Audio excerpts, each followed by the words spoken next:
kapuso, hanggang ngayon ay hindi pa rin tuluyang humuhupa ang baha sa ilang lugar sa Malabon City at pinangangambahang tataas pa ito dahil sa high tide. May news to go si Athena Imperial. Bagamat hindi na umuulan, hindi pa rin tuluyang bumababa ang baha sa Barangay Panghulo, Malabon City. Kaya ang mga residente walang magawa kundi lumusong sa baha sa tuwing papasok sa eskwela at trabaho.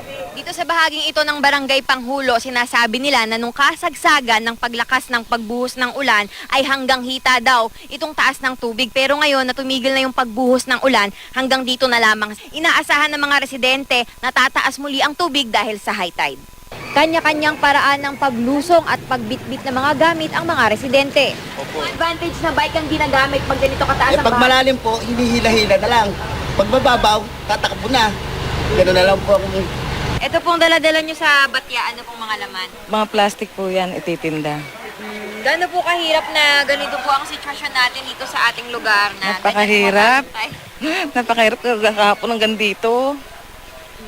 Mahirap ang So paano po kayo naapektuhan? Masyadong malaking epekto sa amin, malaki pa masahe.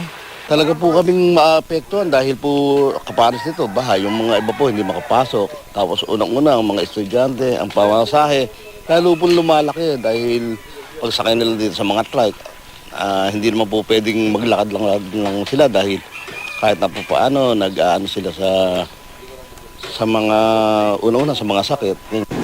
Itinaas din ng mga pedicab driver ang pamasahe mula 10 to 15 pesos, naging 30 to 50 pesos na kada biyahe dahil mahirap daw pumadyak sa baha.